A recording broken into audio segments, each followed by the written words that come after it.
Most schools have the usual rules such as being dressed, showing up on time, and being quiet in the classroom. Usual school days are usually Monday through Friday, 8 hours a day. School break is during the summer and we all get a few months off to enjoy the sun and take a nice vacation. But things are not the same when it comes to other countries, and we found some strange rules in South Korea which might make you happy you don't live there. Before we jump into the video, make sure you are subscribed and turn on notifications so you will be the first to know when we release a new video. No shoes. You probably know about the Asian tradition of taking off your shoes before entering a home. Well, the shoe etiquette goes beyond the house and into the classroom when it comes to students in South Korea. Students and the school staff must remove their regular outdoor shoes and change into special school slippers before entering the school. Absolutely no one is allowed to wear street shoes of any kind in the school. The school does not provide slippers and students and teachers are required to buy their own. It's probably understood that taking off your shoes before entering a house or a school is a show and sign of respect. If students forget their school slippers, they must walk around in their socks or go barefoot. If there is a school event where a lot of parents are invited, the school hands out blue shoe covers. Strange bathroom rules. Like all the other schools in the world, to go to the toilet you just have to ask for a pass to leave the classroom. And in many countries, the school supplies all the stuff like paper towels or toilet paper. But South Korea has a different system. Each classroom has their own toilet paper roll. If a student needs to use the restroom, they tear a piece of toilet paper from this roll and take it with them. It seems like it might be a little embarrassing and you need to make sure that you take enough with you because there are no second chances in this game. There are probably a lot of reasons why this is done, but it's most likely to save the school money and to stop some children from flushing a whole roll of toilet paper at once. School uniform. The majority of secondary students in South Korea have to wear a uniform called a gyobok. From the start of middle school and up, the uniform is strictly monitored, and students must wear one. The uniform usually consists of a shirt, blazer, and tie, with skirts for girls and long trousers for boys.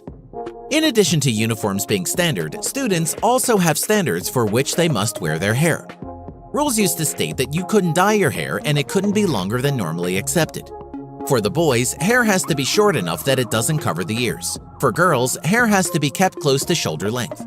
And of course, all hair should be that typical Korean natural hair color, black.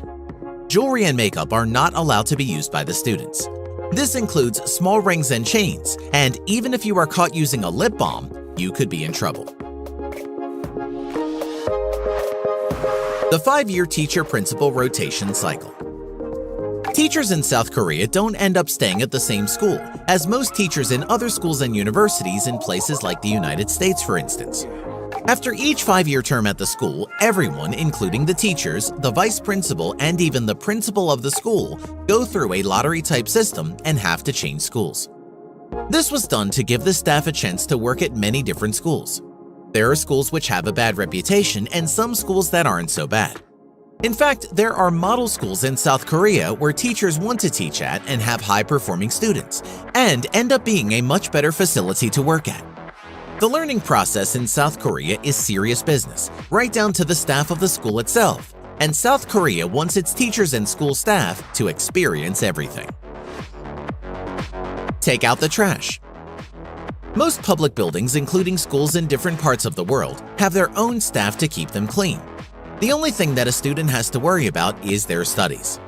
However, if you're a student in South Korea, then you need to clean up the school yourself. That's an entirely different system that schools in other parts of the world are used to. It's not known if the students mind doing this or not, but it teaches the students responsibility and teaches them not to litter or stick gum under their desks. Students are required to sweep and vacuum the floors, then dust and take out the trash.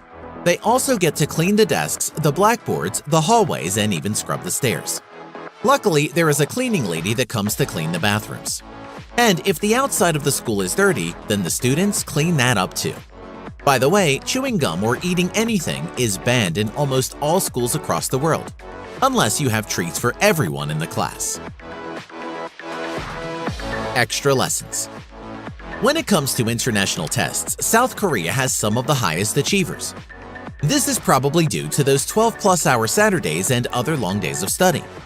For many students, a double shift of school every weekday is a normal thing. Students attend class from 7:30 a.m. and then it's lunchtime at 1 p.m. At 5 p.m., school ends and self-study or special classes begin. At 7 p.m., there is dinner at school for 1 hour, and at 8 p.m., self-study continues. At 10 p.m. at night, if you are not among the top performers in the school, then you leave at this time. Some students then go to a private after-school tutoring program, and the top performers stay at school, and most of these students actually live at the school in a dorm. Those students stay in self-study. At 12 a.m., non-boarders go home and continue self-study. Those living at the school go to group areas in their dorms and continue to self-study. Teachers who live in the dorms force the students to stay awake. It is said that some students hang out windows so that falling asleep means falling to the concrete. Sleeping in class. One needs to wonder if it's actually allowed to sleep during classes in South Korea. A survey was conducted that found 1/3 of students in South Korea sleep during class. In fact, it's a normal thing to see 10 to 30 students passed out on their desks and some fast asleep. Apparently, teachers don't do anything to stop this, and it's not because the students are lazy. It's those 12-hour school days 6 days a week, giving most students less than 6 hours of time to sleep. But these students only need to attend the special classes that come after the regular classes. It's no surprise to see some students sleeping during these morning to afternoon classes. No homecoming events. In U.S. high schools, there is a dance at the end of the high school year called a promenade dance, or as it's sometimes called, homecoming, where students get dressed up nice, get a date, and head to what many say is one of the most important and memorable times of the end of your high school year. It's kind of a junior-senior dance, but it's usually called the senior prom. At this last dance of the year, a prom king and queen are named, and it's supposed to be a really big deal for the student. Most countries have adopted this homecoming celebration and have their own prom. However, South Korea doesn't have anything like this. There are no special student societies that organize any such parties. In South Korea, the idea is to leave school to celebrate, and the rest of us can totally understand that. Punishment. Every school has some type of punishment system for not doing what you're supposed to be doing, or when certain people such as troublemakers or bullies need to have some discipline. A lot of different things can happen, such as ending up in detention or worse, having to stay after school and write 1,000 times, "I will not shoot the teacher with spitballs" on the blackboard with chalk. It usually doesn't get any worse than this, and students aren't tied to a post and beaten with a whip. However, in South Korea, corporal punishment was used for quite some time. Some of those things might end up being a slap in the face or getting a cane across the legs. Each school has its own rules when it comes to punishment, and it would actually seem that this type of punishment is coming to an end, and many students won't accept any kind of physical punishment. There are some stories of students calling the police on teachers for being hit or beaten by them. It is not known if this type of punishment still exists, but some sources say it does. Limited vacation. In most schools around the world, there is no school during the summer for many reasons. Some of those include the fact that it is way too hot to sit in a classroom and do schoolwork. And who wants to be stuck inside during beautiful summer days when there are better things to do, such as play on a beach or hang out with friends? And it's usually the time when families take vacations. So most schools close down for these few months, and then in the fall it's back to school. Summer, summer, summer, summer. But in South Korea, school starts in March and runs until February of the next year, which leaves about a month of break during semesters. And to top it all off, this small break isn't even a break at all, and is filled with academic camps which teach English, math, and other important subjects.